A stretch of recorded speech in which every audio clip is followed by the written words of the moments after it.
Hello and welcome to the Joy Fantasy Football Show. I'm your host, Oreku Ampofo, and indeed it is getting to extra really exciting times and a lot of games coming in thick and fast, and that means that we need to, pay attention to teams who are really performing well, and one of those teams is the Toon Army. That's Newcastle. Rafa Benitez, man, they've won 1, 2, 3 games on a trot, and they have gained our attention in terms of FPL managers. On today's show, I will be joined by Enoch, and we will be dissecting this Newcastle team and showing you some players that you should have in your team. We're back after this.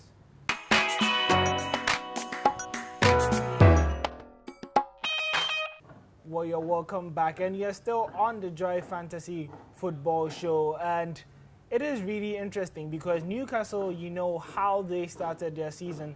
Things weren't going really smooth for them, but what a turnaround it has been for Rafa Benitez, man. They've now won 3 games in a row, and all of a sudden they are 4 points above the relegation zone, sitting very, very pretty, and things are looking good for them. And on this note, I would be introducing my guest. That's Enoch. How are you doing? I'm very well, Rick. How are you? I'm good. How are you anticipating the Christmas period with all these games? Well, with all these matches coming up, I just hope I move up in my mini leagues. I just hope I make the first 100 in Ghana also, because people won't be paying attention that much. Very, very tough, high ambitions for Enoch. And let's start with Newcastle, because that's the team that we are focusing on today. And we've seen their recent wins, and which one do you think has impressed you the most amongst these 3 victories? Okay, so far I will have to go with Watford. Although their game against Bournemouth was very interesting, but their win against Watford was the one that actually brought them to that level. Looking at them, they had a very difficult fixture when the season started. They played almost all the top 4 teams. And then they lost almost all the matches as well. As expected. Yeah, then, okay, so they moved ahead.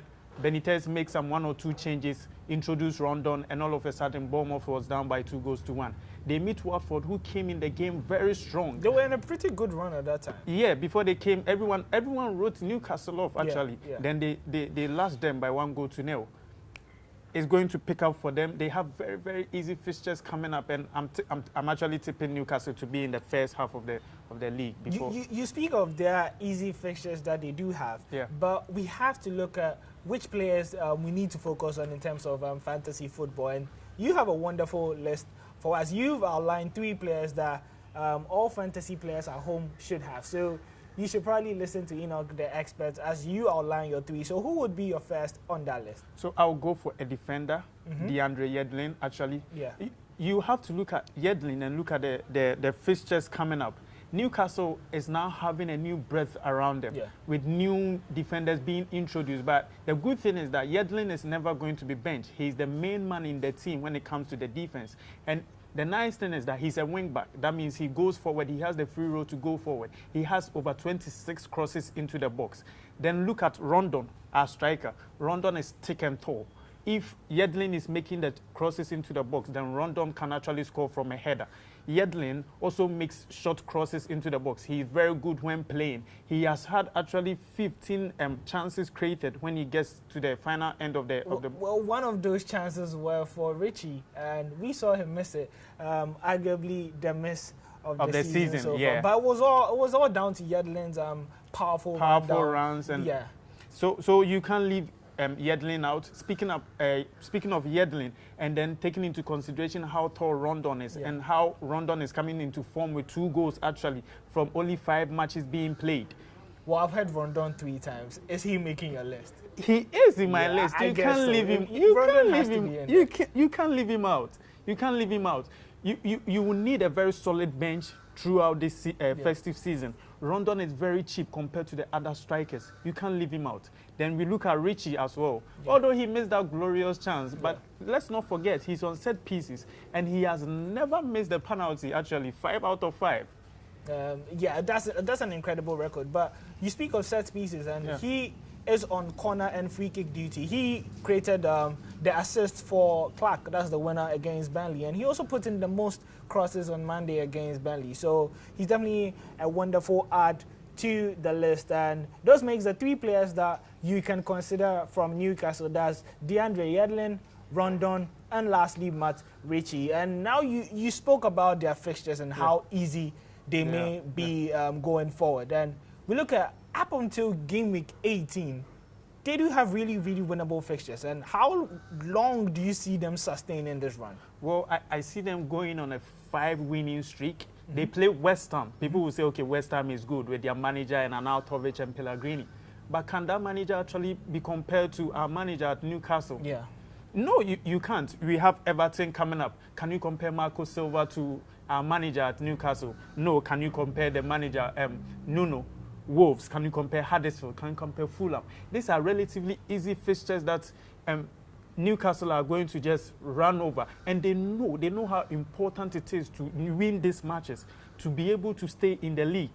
Because this playing 7 games in the whole of December, when you win all these matches, what it means is that you are going to survive. Yeah. And the likelihood of Europe, but I don't think Newcastle are looking at Europe right now. They are just looking to survive, and they are going to survive. 15 out of 15 points for me. Well, a very, very bold call by Enoch, but it is really, really imperative for Newcastle to gather a lot of points, especially during this December period, because as he said, survival is the main goal for Newcastle, and what a time it would be to get some points up on the board, because they had a team in form, and you know that form really does count for a lot, especially in Premier League matches. And speaking of form, of course, we have to consider in-form players for game week 14, and in terms of our captain picks, and Aguero, he tops up that list. Aguero, most shots, he's leading the goal chart right now. He's having an incredible run. You can't leave Aguero out. I always say he's the gift that keeps giving. And you quite remember during our previous episodes, I mentioned that it was because of Aguero, that's how come I fell below the bar. I fell below the bar. Without Aguero, what's going to happen is that you are going to be left behind. You're going to be left behind. But I think most importantly is the amount of points that he has amassed at home. He's averaging about 10 to 11 FPL points in each home game. And against Bournemouth, you would expect him to maintain that record. They are playing at home. They are really comfortable at home. They are coming from a Champions League fixture that was really tough and difficult for them. A 2-2 draw. They would like to bounce back. You know one thing about City is the fear they send to their opponents. You need to make them afraid of you. And that's what they are going to do. They are going to pounce on them. They are actually going to demolish them. I see a 5-goal demolition and Aguero getting at least 2 goals. Aguero getting at least 2 goals. And we move on to Harry Kane. He plays against Arsenal away. Now, Kane, he is a forgotten man, but he is slowly coming back in terms of FPL. He has scored 2 goals in the last 2 game weeks. Yeah, so for Kane, forgotten because people weren't looking at him. When Aguero is banking in the goals, you forget Kane. But bear in mind, Kane has actually been consistent. He has a very good passing range. And I was watching something on YouTube this morning, and I realized Kane is actually a very good passer of the ball. Yeah. That being said, he has most shots on target. Not just shot on goal, shot on target. He's averaging the shots. Eriksen, Son, and Dele Alli, most importantly, is back. Anytime Ali is back, you have to be in the loop and watch out for Kane, because Ali is going to give him all the true balls. You can't leave Kane out. He's likely to give you a goal or an assist. He's the playmaker and the goal scorer in there.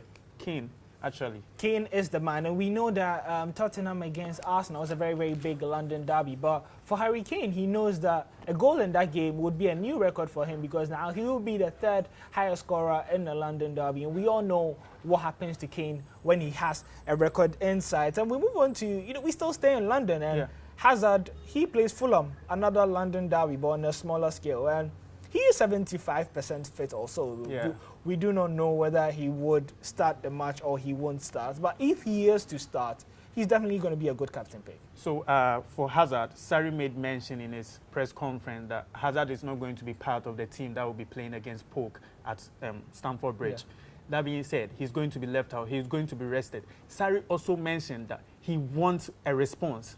What happened at Tottenham shouldn't repeat itself again. Yeah. And that response, if it's going to come from anyone, is going to come from Hazard. It's going to come from Hazard. And you spoke about Man City, and you said Aguero will get 2 goals out of this 5. Yeah. When you're reserving those 3 for Raheem Sterling, because he's on our captain pick. Yeah, so Sterling is actually leading the packs for most points for FPL managers. The nice thing about Sterling is that he's creating and he's scoring. Yeah. So between Aguero and Sterling, it will be very difficult for me personally to choose, and I know it will be difficult for other FPL managers to also choose. But bear in mind, anytime Sterling starts the Champions League game, coming into the Premier League, there's going to be some changes, and then you can't bank your hopes and you can't put all your trust in Pep, knowing his relay has no respect of who is in form or who is not in form. But that being said, that notwithstanding, if even Sterling comes in the second half, if even 25 minutes, he's going to get to a goal and assist. A goal and assist. Then lastly on our captain picks is Jamie Vardy, and he plays at home to Watford, the side that has kept just 2 clean sheets. So at least you expect Vardy to get on the goal scoring sheet. The main reason why I will encourage you to focus or look at Vardy is the fact that Maddison, although his players are not converting his chances created, are creating more chances week in, week out. Yeah. He's topping up his chances created. And then Vardy, after the penalty he scored last week, I would say that there's this spark that is coming up within him. There's this spark that is burning within him that I know and I believe with Watford away record, which is very bad, and they haven't really kept a lot of clean sheets. So if anyone is going to get to a goal at all, it's going to be Vardy. But then if you have Hazard, if you have Sterling, if you have Aguero, it will be very difficult to go for Vardy. But he's still a differential captain with respect to all these players we've mentioned. So Vardy, maybe not. How many of these captain picks do you have in your team? So I have Hazard, I have Aguero, I have Sterling. So who are you going to captain?